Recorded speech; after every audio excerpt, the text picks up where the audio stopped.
오늘은 특별히 여러 사람들이 갖고 있는 문제, 수면 문제를 좀 다루고자 합니다. 이제 나이가 들면 이 수면의 질이 좀 많이 떨어지죠. 특별히 남자의 경우에는 전립선에 문제가 생겨서 밤중에 화장실을 갔다 오면 잠이 깨버리는 경우가 있고, 또 그뿐만 아니라 남자 다 이제 나이가 들면서 우리 몸의 호르몬 가운데 수면과 관계되는 멜라토닌이라는 호르몬이 점점 줄어들기 때문에 사실은 잠이 깊이지도 못하고 또 길지도 못하고, 그래서 수면에 대한 많은 문제가 있습니다. 그래서 현대인들이 갖고 있는 건강 문제 가운데 이 수면 문제에 대해서 한번 보겠습니다. 자료에 의하면 65세 이상의 노인 34%가 불면증으로 고생한답니다. 심지어 젊은 층인 17세에서 30세 사이의 성인 64%도 수면 문제를 가지고 있습니다. 이 수면 문제란 깊이 잠들지 못하거나 뒤척이거나 또 잠자는 데까지 걸리는 시간이 길다거나 이와 같은 것이 다 수면의 문제이죠. 독일에서는 심지어 어린 아이 4살에서 5살의 미학령 아동의 12%도 수면 문제를 가지고 있다는 것입니다. 이 수면 문제의 주요 증상들을 보면 잠들기까지 시간이 많이 걸리는 것, 쉽게 잠들지 못하는 것이 한 가지 문제가 될 수 있고, 또 자다가 자주 깹니다. 그러면 이게 아침에 일어나도 이게 잔 건지 안 잔 건지 참 그런 찝찝한 것을 우리가 느끼죠. 또 자는 동안 깊은 숙면을 취하지 못하는 것, 잠을 잘 때 마치 죽은 듯이 푹 자는. 여러분 어떻게 주무셨습니까? 저는 어저께 잤는데요, 아침에 일어나니까 깊이 자가지고 이게 시간이 그렇게 길게 느끼지 않았다는 것입니다. 그런데 이제 이게 깊이 못 주무실 때 밤이 굉장히 길게 되는 거죠. 느껴지죠. 또 잠을 자면서 이 꿈을 많이 꾸는 것, 이것도 수면의 질이 떨어진다는 것입니다. 그래서 여러분 어제 꿈 꾸셨습니까? 안 꿨죠? 그건 수면의 질이 높다는 것입니다. 저도 어저께 꿈 하나도 꿨는지 안 꿨는지 모르지만 기억이 안 납니다. 이럴 경우에 수면의 질이 높다라고 하는 거죠.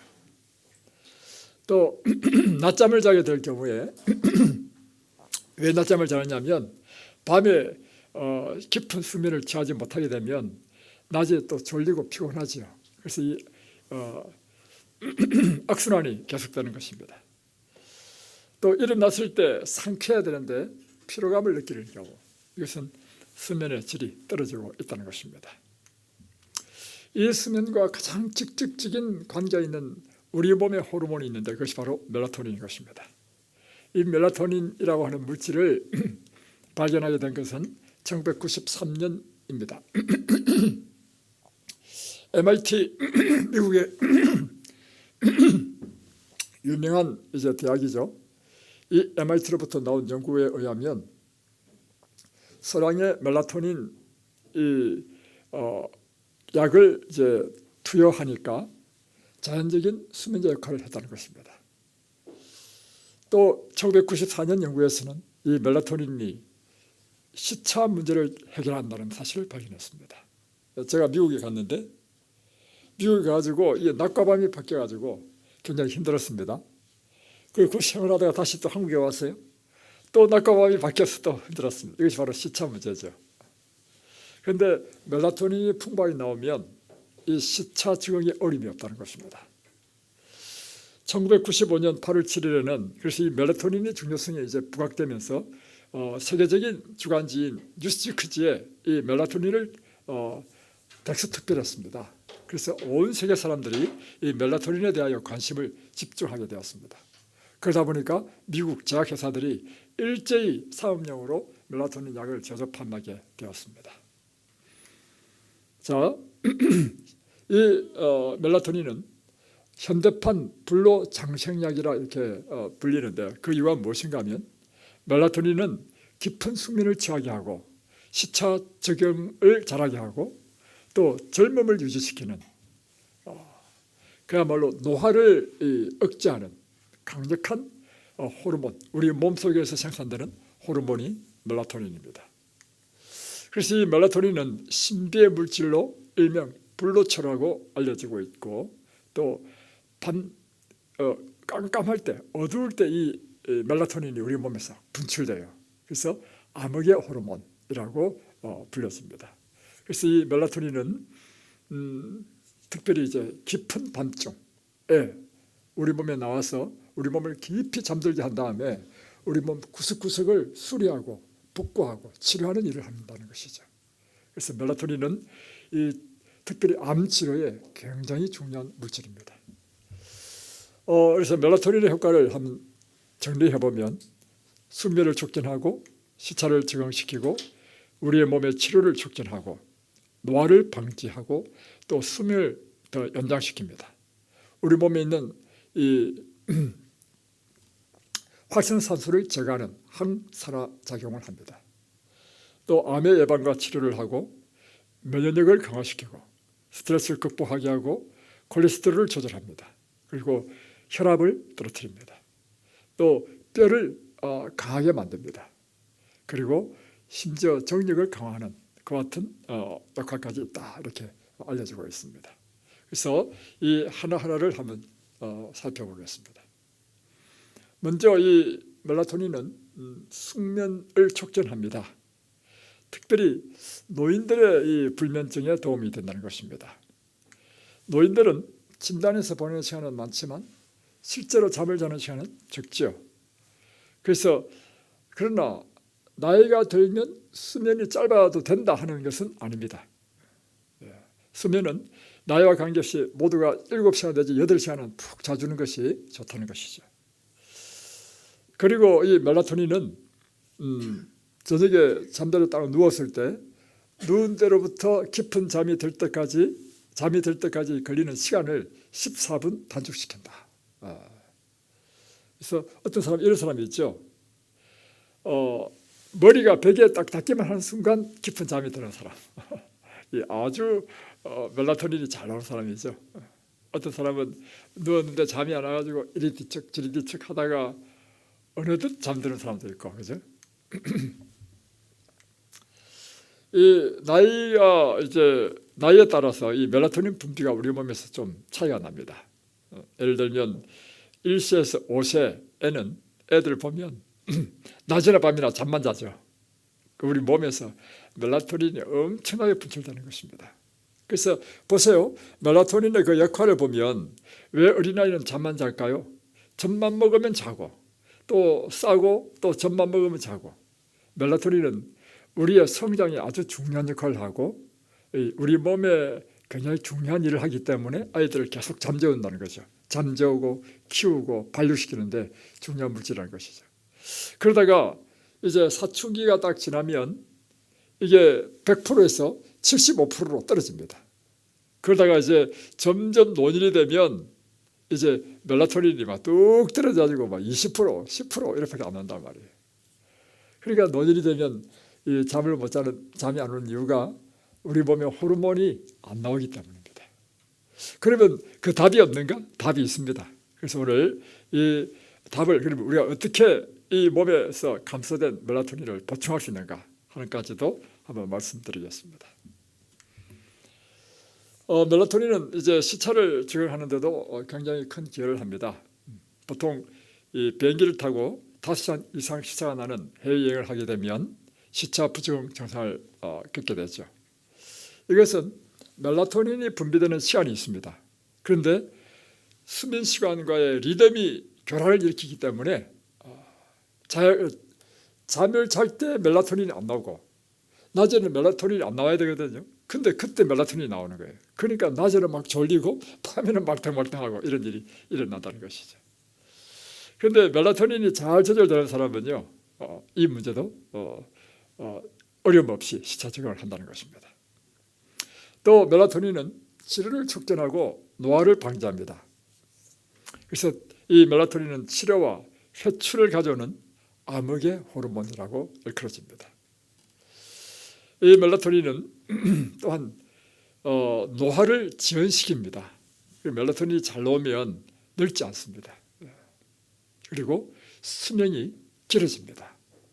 자, 동물 실험에 의하니까 멜라토닌을 투여했는데 이 쥐가 멜라토닌을 투여하지 않은 쥐보다도 더 이 젊음을 더 유지하고 있고 실제적으로 수명이 더 길어지더라는 것이죠. 그 이유는 무엇인가? 왜 멜라토닌이 더 풍부하면 노화가 억제되고 수명이 길어질까? 그 이유는요, 멜라토닌이 강력한 활성산소를 제거하는 항산화제이기 때문인 것입니다. 그래서 이 모든 질병의 원인은 프리 레디칼을 하는 이 활성산소 문제거든요. 이 활성산소는 우리 몸에서 대사작용을 할 때 자연히 일어나는, 우리 몸에서 발생하는 것이 이 활성산소입니다. 그런데 우리 몸에서 이 활성산소를 자연적으로 또 치료하는 SDA라고 하는 SOD라고 하는 항산화 물질이 우리 몸에서 나오죠. 그래서 저가지만 SOD에 나오는 양도 또 나이에 따라서 또 감소를 합니다. 그리고 활성산소가 우리 몸이 처리할 수 있는 이상의 활성산소가 생길 경우에는 이제 우리 몸이 산화되고 노화가 되고 이 조직이 깨지면서 각종 질병이 생기는 거죠. 그래서 그 과정을 한번 이야기해 보면 이렇습니다. 이 프리 레디칼이라는 것은 뭐냐면 짝을 잃은 전자를 가진 분자를 말하는데, 모든 분자는 양성자와 중성자를 포함한 핵과 이것들 주위를 돌고 있는 전자를 갖고 있습니다. 근데 전자는 다 짝을 갖고 있어야 돼요.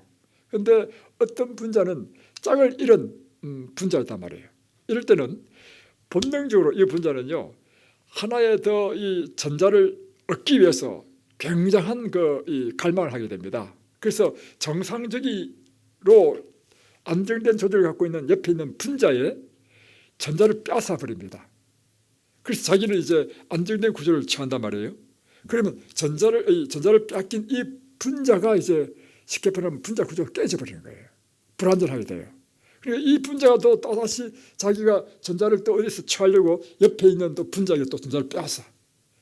이와 같은 과정을 통해서 이 세포가 깨진다는 것입니다. 심지어 이것은요, 이 DNA, 이 유전자까지도 공격한다는 것입니다.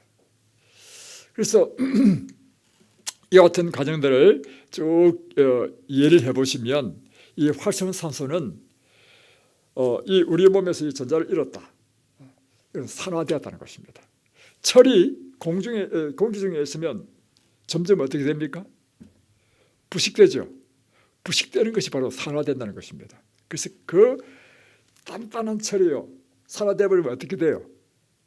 녹슬죠. 녹슬는 게 산화되는 것입니다. 손만 딱 갖다 대더라도 푹 부러져 버리죠. 우리 몸이 산화되는 과정도 똑같은 것입니다. 젊을 때는요, 이 산화 과정이 잘 일어나지 않기 때문에 이 피부가 땡글땡글하고 모든 게 다 윤기 있고 이렇게 되잖아요. 나이 들면서 이 활성산소가 많이 나와가지고 분자가 다 깨지는 거예요.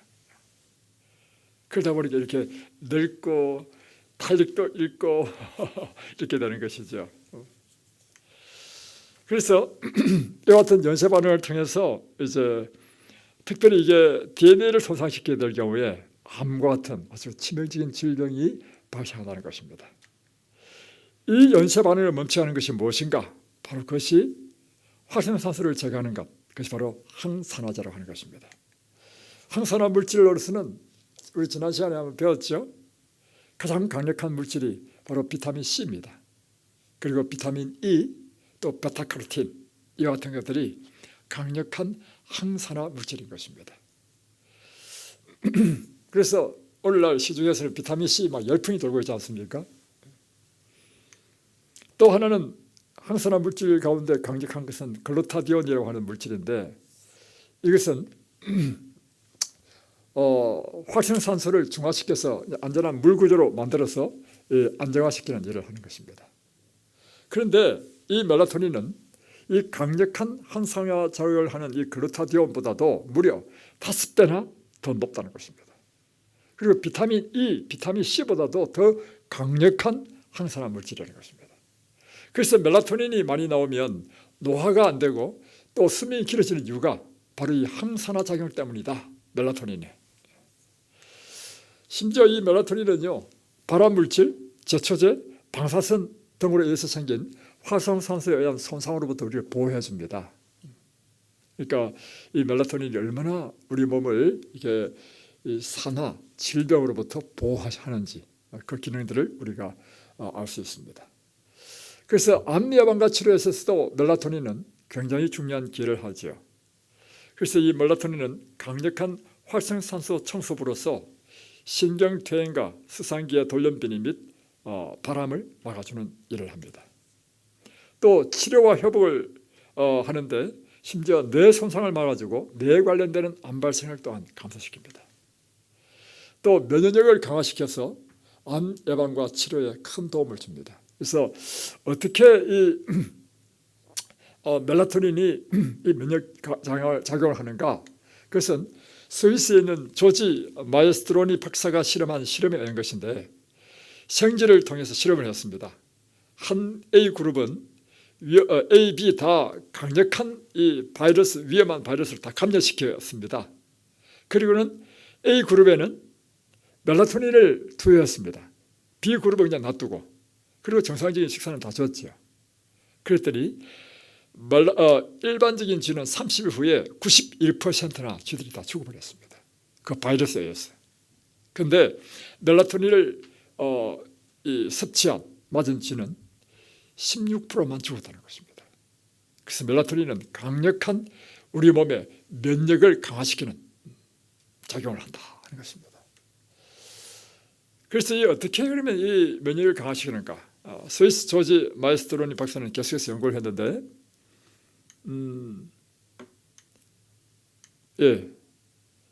멜라토닌은 T 면역 세포를 강화해서 면역 기능을 높여준다는 것입니다. 그러니까 멜라토닌이 T 면역 세포, 백혈구 중에 하나죠. T 면역 세포를 강화시켜서 면역을 높여주는데, 이 보조 T 임파우를 자극해서 면역을 촉진하는 물질을 생성하도록 돕는 일을 한다는 것입니다. 또 멜라토닌은 흉선이라고 하는 핵심적인 면역계 내 분비선을 조절하는 능력이 있다는 것입니다. 그래서 이 멜라토닌은 이와 같이 면역계와 관련되는 T임파구, 보조 T임파구, 또 흉선 이와 같은 것에 강력한 영향을 미친다. 그래서 이 멜라토닌은 면역력을 향상시켜서 바이러스와 질병으로부터 이 사람의 신체를 보호하는 일을 한다. 그리고 질병조차도 퇴치하는 일을 한다. 이렇게 우리는 볼 수 있는 것입니다. 또 멜라토닌은 스트레스를 극복하게 하는 힘이 있습니다. 멜라토닌은 이 면역성을 강화시켜서 스트레스를 극복에 도움을 주는데, 이 멜라토닌이 많이 나오면 우리 마음이요 편안해집니다. 그리고 긍정적으로 됩니다. 왜냐하면 이 멜라토닌의 전 단계가 뭐냐면 세로토닌이거든요. 그러니까 세로토닌이 나오면 그건 행복물질을 하는데 마음이 편안해진다는 것입니다. 그러니까 자연히 스트레스를 잘 극복해. 이것은 멜라토닌의 전구물인 세로토닌의 영향으로 우리 마음의 평안과 안정을 갖기 때문에 그렇다는 것이죠. 그런데 이제 자살한 사람을 부검을 해봤단 말이에요. 똑같이 그 당시에 자살해서 죽은 사람과 다음에 다른 이유로 죽은 사람을 신체를 부검해 보니까 자살한 사람의 뇌 속에는 멜라토닌 수치가 현저하게 낮았다는 것입니다. 여러분, 왜 자살하죠? 살맛이 안 나니까 자살하는 거 아닙니까? 그러니까 다시 말하면 이 멜라토닌이 낮아지면 이 우울해지고 살맛이 없고 그렇다는 것입니다. 그래서 여러분, 우리가 이 요양 프로그램에서 참 중요한 것이 있는데요. 이와 같은 운동과 여러 가지 환경을 통해서 우리의 이 내적인 이 호르몬의 작용을 끼치고, 그뿐만 아니라 아침과 저녁 강의를 통해서 끊임없이 우리는 영적인 존재란 말입니다. 그래서 영적인 존재에게 이와 같이 삶의 의미를 부여하고 또 진정한 삶의 가치가 무엇인지를 깨닫게 하는 것은 우리가 음식을 먹는 것 이상으로 우리 몸의 실제적인 호르몬의 변화를 일으킨다는 것입니다. 그래서 이 우리 강의를 듣는다, 이건 음식 먹는 것과 똑같다는 것입니다. 이해되시죠? 그래서 이 영원에 와가지고 어떤 이유에서든지 강의를 안 듣는다면요, 살지 못합니다. 왜냐하면 생명의 에너지가 말씀으로 나온단 말이에요. 이 생명의 에너지를 받지 못하면 살 수가 없습니다, 여러분. 생명의 에너지가 여러 방면으로 우리에 들어오죠. 공기도 생명입니다. 음식도 생명의 요소잖아요. 그처럼 하나님의 말씀은요, 강력한 생명의 에너지입니다.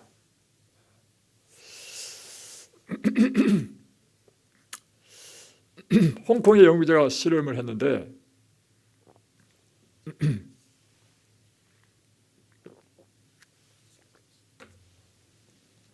이 멜라토닌이 콜레스테롤을 낮추고 혈압을 낮춘다는 사실을 알게 됐습니다. 쥐들을 이제 실험했는데요, 쥐에게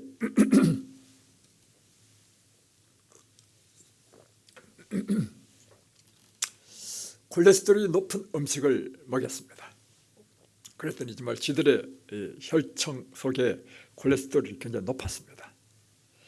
다음에 그 이후에 멜라토닌을 투여했습니다. 그랬더니 혈청 내의 콜레스테롤 가운데 LDL은 낮아지고 HDL은 높아졌다는 것입니다. LDL은 뭐고 HDL은 뭔지 아시죠? LDL은 우리 몸에 악영향을 끼치는 것이고, HDL은 좋은 영향을 끼치는 콜레스테롤이죠. 그 이유가 무엇인가? 멜라토닌이 혈청 콜레스테롤을 담즙으로 전환시키도록 간에게 영향을 미친다는 것입니다.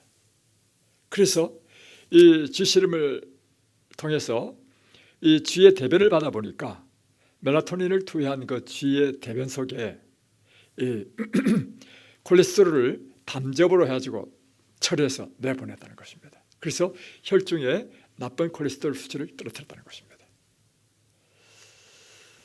또 독일의 연구에서는 이 멜라토닌은 인체에서 콜레스테롤 생성을 40%나 감소시킨다 하는 결과를 얻었고요. 또 이 멜라토닌은 혈압 상승을 억제하는 것을 또한 발견했습니다. 그래서 혈관과 관련되는 심장병, 뇌졸중, 이것을 막아주는 것을 보게 되었습니다. 또 하나는 이 멜라토닌은 골다공증을 또 예방한다는 것입니다. 뉴욕에 있는 엘버트 아인슈타인 의과대학의 루빈 샌다이크 박사가 실험을 한 것인데, 멜라토닌은 칼슘의 대사작용을 최상으로 높이는데 매우 중요한 영향을 끼친다는 것입니다. 그래서 이 골다공증을 예방하고 뼈의 고밀도를 높인다 하는 것이죠. 또 하나는 이 칼슘을 뺏어가는 코티솔 호르몬, 코티솔 호르몬 스트레스 호르몬 중에 하나죠. 이 코티솔 호르몬의 분비를 감소시켜가지고 뼈의 고밀도를 손실을 막았다는 것입니다. 또 멜라토닌은 고밀도를 감소시키는 프로스타글라딘이라고 하는 이 합성을 차단시켜서 뼈의 건강을 보호했다. 그래서 이 멜라토닌이 우리가 골밀도, 골다공증과도 관계 있다. 자, 그러면 이 멜라토닌이 어떻게 우리 몸에서 생성되는가? 우리 뇌 가운데 이게 지금 잘 보입니까? 송과선이라 하는 뇌가 있습니다. 왜 이름이 송과선이냐면, 송은 소나무 송자고 과는 열매과자입니다. 그러니까 소나무 씨 있죠. 소나무 씨만큼 요만한 크기의 이 뇌인데, 여기에서 멜라토닌이 생성되고 세로토닌이 생성되고 분비된다는 것입니다. 어떻게 들어오냐? 낮 시간에 눈으로 들어온 햇볕을 보게 되면 우리 망막을 통해서 이 시신경을 통해서 이게 송과선에 들어가면 이곳에서 세로토닌이 생성되었다가 밤이 되면 멜라토닌으로 싹 바뀐다는 것입니다. 그러니까 낮에 햇빛을 얼마나 많이 보느냐에 따라서 멜라토닌의 생성이 결정된다는 것입니다. 그러니까 낮에 햇빛을 보는 것은 굉장히 중요한 일이죠. 그래서 이 멜라토닌이 낮에 햇볕을 볼 때는 이게 세로토닌이 나와서 마음을 편안하게 만들어주고, 다음에 어두워지면 그것이 어떻게 바뀌냐면 멜라토닌으로 바뀌어져 가지고 깊은 숙면을 취하게 하고 우리 몸을 구석구석 수리하는 일을 하게 한다는 것입니다. 그래서 이것을 암흑의 호르몬이라 이렇게 표현하고 있는 것입니다. 그러면 하루 중에 멜라토닌이 어떻게 분비되는가 보면요, 가장 많이 분비되는 때는 새벽 2시라고 하는 것입니다. 그래서 보세요, 낮에는 이 멜라토닌이 거의 안 나와요. 그러다가 이제 다크니스, 어두워지면 멜라토닌 양이 쭉 증가합니다. 그러다 막 10시, 11시, 12시 돼서 새벽 1시, 2시 되면 피크를 이루고, 다음에 3시, 4시 하면서 쭉 떨어져서 아침에 해가 딱 뜨면 쭉 떨어지는 거예요. 그래서 밤중에만 나오는 호르몬, 그래서 암흑의 호르몬이라 하는 것입니다. 그러면 이제 우리는 이제 이렇게 질문할 수 있죠. 그렇다면 이렇게 좋은 호르몬 멜라토닌을 어떻게 하면 우리 몸에서 이렇게 풍성하게 나오게 할 수 있을까? 이게 이제 우리가 이제 오늘 강의의 결론이요, 목적이 아니겠습니까? 첫 번째, 최상의 멜라토닌은 밤에 생성되고 어두운 환경에 의존합니다. 특별히 밤중 최고 온도는 새벽 2시에서 3시 사이입니다. 그러니까 다시 표현하면 요사이 깊은 잠이 자도록 일찍 한 9시나 최소 늦어도 10시 이전에는 잠을 자야 되는 것입니다. 그래야 이 멜라토닌이 점점 상승하다가 이렇게 체격치를 달리겠죠. 그런데 제가 이제 이곳에 오신 분 상담을 해보니까 제가 깜짝 놀랐습니다. 아이고 참, 12시 이전에 자는 사람이 별로 없어. 또 1시, 2시 때 자는 사람도 있고요. 어떤 사람은요, 청년은요, 밤새도록 뭘 하고요, 아침 한 7시쯤 돼서 잠을 잔대. 이런 것은 굉장히 나쁜 것이죠. 그러니까 잠을 안 잔다는 것은 불을 켜놓고 있을 거 아닙니까? 불을 켜놓고 있으면 밝아서 멜라토닌이 안 나오겠죠. 그러니까 우리 몸을 치료도 못하죠. 그래서 여러분, 그래서 이곳에서는 밤 9시만 되면 다 소등하라. 잠이 오든 안 오든 소등해야 어두워지고, 그래야 이제 우리 몸에서 점점 이제 멜라토닌이 막 쫙 분출되는 거예요.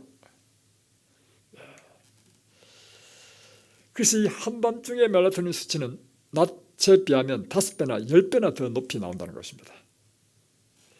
이 망막에서 받은 빛과 어두움은 시선경을 통해서 뇌로 전달되고, 여기서 인체시계와 조화를 이루어서, 이 손가락에 인체시계가 있어요.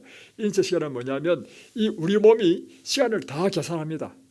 그래서 그 인체시계와 조화를 이루어서 이제 밤이 되었다 하면 이 멜라토닌 생산이 쫙 시작되었다가 아침이 되었다면 쫙 끊어진다는 거죠. 또 이 멜라토닌은 반드시 손가슴에서만 생산되는 것이 아니고 우리 망막 자체에서 직접 생산됩니다.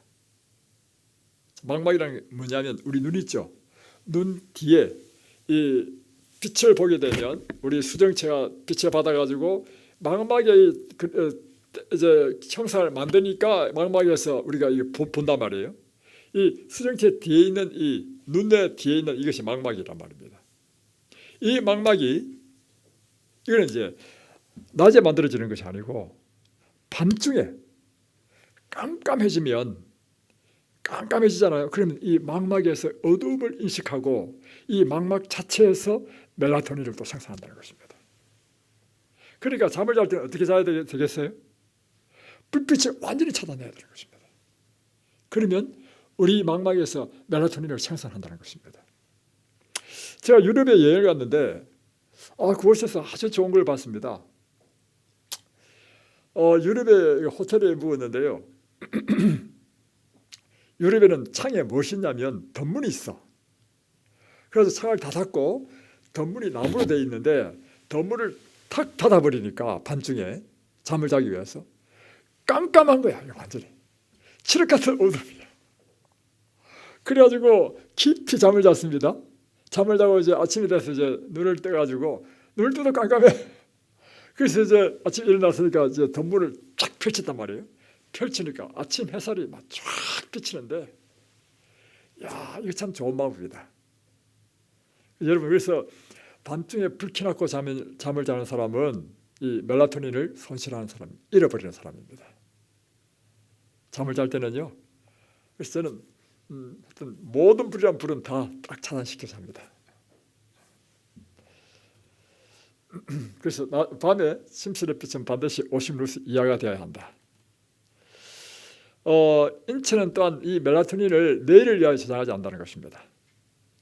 그래서 이 멜라토닌은 그날 생겨서 그날 쓰고 끝이라는 것입니다. 날마다 이 빛을 받아야 된다는 것입니다. 그래서 연애시에는 이렇게 되어 있죠.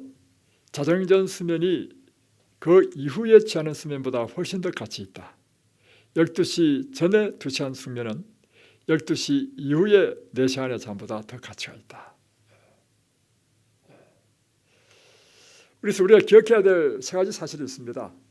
첫 번째는 멜라토닌은 노화를 억제시킨다. 두 번째는 나이가 들면 들수록 멜라토닌 생성이 줄어든다. 세 번째는 낮 시간 동안 햇볕을 받으면 밤에 멜라토닌 생성을 증가시킨다. 그렇죠? 핀란드의 연구자의 연구에 의하면 자연적인 빛, 일반적인 이런 빛이 자연적인 빛이고요. 인공적인 빛은 뭐냐면 이 형광등 빛이나 이 인간이 만든 전구에서 비치는 빛을 받는 것입니다. 이 자연적인 빛에 노출된 쥐는 인공적인 같은 양의 빛을 조인 다른 쥐들보다 저녁 때 훨씬 높은 멜라토닌을 생성한다는 것을 발견했다. 여러분, 낮에는 자연광을 받도록 야외에서 활동해야 되는 것입니다. 그래서 사무실에서 근무하는 사람들은 낮에도 형광등 켜고 다 일하죠. 물론 바깥에 빛은 하지만. 그래서 사무실에서 근무하는 것은요, 바깥에서 일하시는 것보다도 훨씬 불리한데 육체적인 활동을 안 하기 때문에 여러 가지 문제가 생기죠. 어제도 우리가 당뇨병의 주 원인이 운동 부족이죠. 다음에 두 번째는 이 자연적인 빛을 받지 못하기 때문에 이 멜라토닌의 생성량이 적다는 것입니다. 그래서 치료보서에 보면 엘렌 화이트는 160년 전에 우리에게 이렇게 권면하고 있습니다. 옥외 활동을 많이 하라. 환자들은 가능한 바깥에서 있으라. 여러 가지 관점이 있는데 첫 번째는 공기가 다르고 두 번째는 자연 이 햇빛, 다음에 이 천연계 속에서 생명의 요소들이 분출되고 있는 것입니다. 그래서 요양원은요, 이처럼 아름다운 곳에 둬야 됩니다. 제가 있던 그곳에도요, 좋은 곳이었습니다. 우리 옛날에 살던 곳은요, 광릉수목원 아시죠? 광릉수목원 산 뒷산에 붙어 있는 집이었습니다. 그래서 그 지역이 광릉수목원 큰악시 보호구역으로 이 그린벨트 지역으로 묶여 있는 곳입니다. 그래서 그곳에서도 저도 밭도 있고 하기 때문에 요양원을 할 수도 있지만 일로 온 이유는 그곳과 이곳은요, 비교가 되지 않을 만큼 공기와 모든 것이 다르다는 것입니다. 그래서 특별히 요양원은 이와 같이 환경적으로 좋은 곳에 위치해 있고 환자들로 하여금 언제든지 옥외에서 활동하도록 권면하고, 그래서 옥외에서 그냥 생활하고 있는 것 자체만으로도 치료가 일어나는 것입니다. 자, 어떻게 우리 몸의 멜라토닌 수치를 증가시킬 수 있는가? 자, 다 한거네. 예, 여기 보겠습니다. 밝은 태양이 비치는 날은요, 옥외 광선이 3000 룩스까지 이 태양빛이 그렇게 밝다는 것입니다. 그런데 실내에서는요, 아무리 형광등을 켜고 등을 밝힌다 하더라도 그 밝기가 400 룩스밖에 안 된다는 것입니다. 그러니까 밝기에 있어서 이 자연적인 이 태양의 광선에 비하면 15% 이하밖에 안 된다는 것입니다. 그래서 우리 몸의 호르몬 생성에 확실한 차이를 내고 있고, 또 멜라토닌은 송가성과 관계없이 암흑 속에서 망막 자체에서 직접 생산할 수 있으니까 우리는 밤의 침실을 어둡게 해야 된다 하는 것을 우리가 이제 알았죠. 그래서 이와 같이 하면 멜라토닌 수치를 증가시킬 수 있습니다. 첫 번째, 규칙적인 오개 운동을 하라. 실험에 의하면 1시간의 자전거 타기를 하게 되면 멜라토닌 생산을 2배에서 3배 올렸다는 것입니다. 그러니까 자전거 타기나 여러분 걷는 거나 똑같은 거죠. 어제 우리가 화동지 수지 갔다 왔습니다. 갔다 왔다 보니까 1시간 약간 넘더라고요. 그런데 가는 길에 보니까 우리 수 선생님께서 이제 아무래도 걸음이 늦으셔서 먼저 일찍 출발하셨던 것 같아. 우리하고 보조를 못 맞추니까 이제 갔다 오셨단 말입니다. 오늘 아침에 하신 말씀이 어젯밤에 잠을 너무 잘 잤다. 여러분이 운동을 많이 하면 할수록요 멜라토닌이 2배, 3배 막 증가하는 거예요. 그래서 밤에 깊은 잠을 잘 뿐만 아니라 이 증가한 멜라토닌이 밤중에는 뭐 한다 했습니까? 우리 몸에 깨진 모든 신체를 다 복구하는 일을 한다는 것입니다. 그러니 당뇨병 환자는요 특별히 당뇨, 다음에 신장 나쁜 사람, 암 환자 운동 엄청나게 해야 됩니다. 그러니까 여러분 오전, 오후 있으면 오전에도 반드시 한번 운동하시고 오후에도 반드시 한번 더 운동하십시오. 그래서 활성산소가 챙기지 않는 그런 방법으로 운동하십시오. 자, 다음에 두 번째, 이 멜라토닌, 세로토닌 이것을요 음식물로 섭취할 수 있습니다.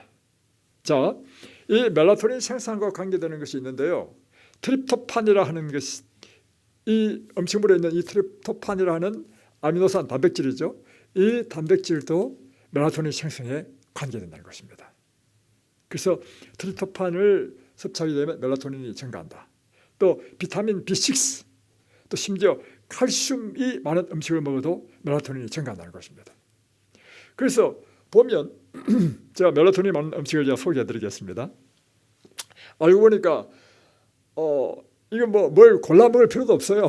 왜냐하면 칼슘이라는 것은요 푸른 채소에는 칼슘이 널려 있습니다. 그래서 여러분이 무엇이 좋다 해서 그걸 골라 먹으면 안 되고요. 우리에게 주어진 이 식자재를 통해서 골고루 끼마다 다르게 식사하시면요 모든 종류의 영양소를 다 섭취할 수 있는 것입니다. 다음에 또 놀라운 사실은 이제 이 실험에 의한 것인데요. 단식을 하거나 소식을 하게 되면 단식하게 되면요 멜라토닌이 올라간다는 것입니다. 그래서 금식하게 되면 여러 가지 유익이 있어요. 일정 기간. 그리고 과식하는 것보다 소식할 때요 멜라토닌 생산이 더 많다는 것입니다. 그래서 계속해서 소식이 왜 좋은지 계속해서 나오죠. 이런 의학자들의 실험에 의한 것입니다. 그래서 이 단식하거나 소식할 경우에 소장 내의 특수한 세포에서요 멜라토닌을 만들어내더라는 것입니다. 참 놀라운 사실이죠. 그러니까 이 과학이 발달하면 발달할수록 놀라운 사실을 우리에게 보여주고 있습니다. 다음에 규칙적인 시간에 수면하는 것은 멜라토닌 생성에 굉장히 중요합니다. 왜냐? 우리 몸에는요 송가선에 생체 시계가 있어요. 그러니까 우리는 의식하지 못하지만 우리 뇌는요 무의식 가운데 시간을 다 계산합니다. 그래서 식사도요 그 다음에 제가 식사하는 법을 좀 이야기할 때 말씀드리겠는데 규칙적인 식사가 굉장히 중요합니다. 내가 이제 이런 사람 있잖아요. 나는 배고플 때 밥 먹는다. 이런 사람은 어떻게 식사를 하겠습니까? 들쭉날쭉이죠. 그런데 실험에 의하면요 딱 정해진 시간에 식사하는 것 그리고 중간에 간식 안 하는 것 이게 건강에 아주 좋다는 것입니다. 그처럼 잠도요 딱 정해진 시간에 잠자는 것이 이 인체 시계가 정해진 시간에 딱딱 지켜주면 우리 몸은 가장 잘 복구되고 치료되고 건강을 유지한다는 것입니다. 다음에 자연 광선을 많이 쬐면 쬐일수록 우리의 시신경을 통해서 빛을 많이 받으면 받을수록 낮에는 세로토닌이 나와지고요 마음이 평안해집니다.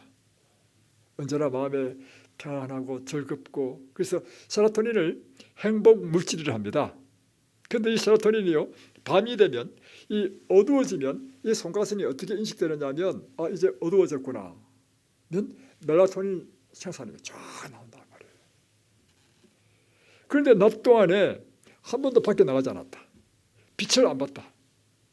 그럼 멜라토닌이 생성이 잘 안 돼. 이런 사람의 특징은요, 마음도 우울해. 그래서 여러분 해가 딱 나면요, 빛을 보러 나가십시오. 그럼 여러분의 마음이 기쁘고 즐거워집니다. 다 이 호르몬의 문제입니다. 자, 이제 실제적으로 멜라토닌을 많이 만들어내는 음식을 가르쳐드리겠습니다. 어제 식사에 옥수수 나왔잖아요. 우리 서 박사님이 저한테 묻기를 옥수수는 무엇이 좋습니까? 딱 묻더라고요.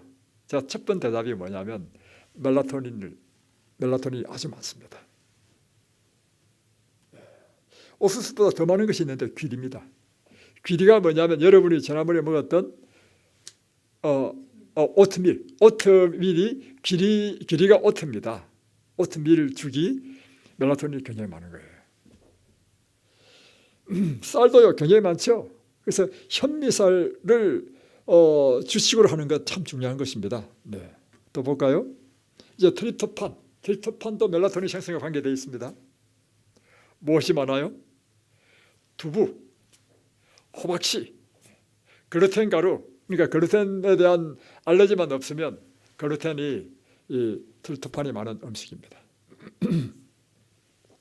다음에 비타민 B6도 이 멜라토닌 생산과 관계되어 있습니다. 비타민 B6가 제일 많은 게 뭐죠? 피망입니다.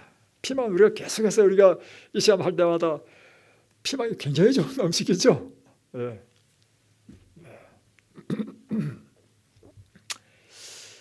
그런데 멜라토닌 생산을 증가시키는 생활습관을 보면, 자, 아까 이야기한 것처럼 자연광을 많이 쬐라, 깜깜한 곳에 자라, 멜라토닌, 트립토판, 비타민 B6가 풍부한 음식을 섭취하라, 칼슘 섭취를 많이 하라. 칼슘 섭취를 많이 하면요 멜라토닌이 많이 나옵니다. 다음에 일반적인 섭취량을 줄이라, 소식하라는 것입니다. 특히 저녁에는 금식하라. 그래서 지금 여기서 저녁마다 저희들이 과일만 주는 것이에요. 여러분, 이게 다 우리의 이 건강에 대한 이 이론적인 밑받침이 다 돼 있는 것입니다, 여러분. 그래서 왜 배고프게 과일만 준다 이렇게 하지 마십시오. 여러분이 우리가 차박하는 거 있잖아요. 또 금식시킬 때 어떤 사람은 물금식 시키고 어떤 사람은 과일 식사 시키고, 이거예요 40년 동안 누적된 연애신에 근거한 것들입니다. 다음에 이제 이 멜라토닌 생산을 감소시키는 것이 있어요. 이건 피해야 되죠. 스트레스는 멜라토닌 생산을 감소시켜버립니다.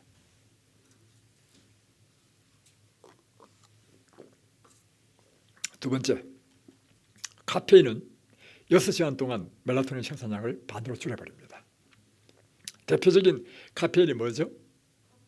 커피, 차. 술은 41%까지 감소시킵니다. 이제 확실히 끊으시겠죠, 그죠? 담배 역시 마찬가지입니다. 이번에 참 잘하셨죠. 사람은 이렇게 이걸 알게 되면 우리 생각이 바뀌면 행동이 바뀌도록 되어 있기 때문입니다. 다음에 이제 약들은요 다 우리 몸에는 뭐로 인식하냐면요 독으로 인식합니다. 여러분 그걸 아셔야 돼요. 우리가 이제 그 정상 때문에 괴로워서 그 정상을 임시 피하기 위하여 기침약도 먹을 수 있고 하지만 모든 약은 단 한 가지도 예외 없이 다 독으로 인식합니다. 그래서 실제적으로 이런 약을 먹게 되면 그 정상은 처리해주는 효과를 갖지만 그 부작용들이 뭐냐면 멜라토닌을 감소시키고 다음에 우리 몸속에 독소화돼 가지고 세포를 공격하게 되고 여러 가지 문제가 생긴다는 것입니다. 이제 오늘은 이제 여러분 이제 아주 양질의 수면을 위하여 무엇을 해야 될지 이제 아시겠습니까? 그래서 여러분 오늘도 다 연구해 보니까 결국에는 이 모든 것이 다 어디에 있는 내용입니까? 성경에 있는 내용이죠. 성경에 보니까 저녁이 되면 아침이 되는 이는 첫째 날이라. 이 뜻이 무슨 뜻이냐면요 어두워지면 잠자라는 것입니다. 그죠? 창세기 1장 29절에 우리가 먹을 식물은 밭의 채소와 과일과 곡식과 경과다. 지금 보니까 이 멜라토닌 생성에 다 좋은 것은 다 자연적인 이런 것들이에요.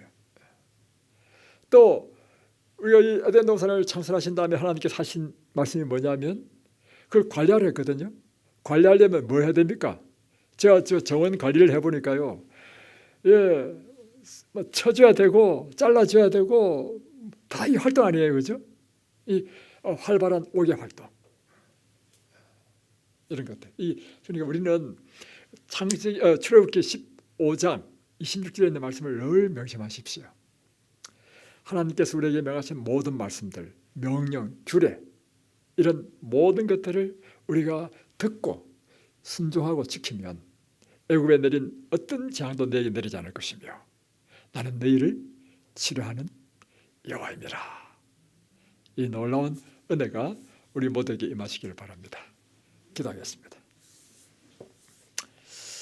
하늘에 계신 우리 아버지, 오늘 우리가 정말 이 멜라토닌 곧 우리의 몸에 치유의 물질 또 깊은 숙면을 주는 그리고 우리의 심령을 평안과 기쁨으로 채워주는 이 놀라운 신비의 하나님의 창조의 오묘를 함께 공부했습니다. 주님, 하나님께서 우리에게 명하신 이 말씀에 따라 순종하는 삶은 우리에게 참으로 건강한 삶이며 우리의 삶이 복되고 행복한 삶으로 인도하는 것이오니 우리가 출애굽기 15장 26절에 있는 말씀처럼 언제나 하나님의 말씀을 따라 순종하는 삶을 살도록 도와주옵소서.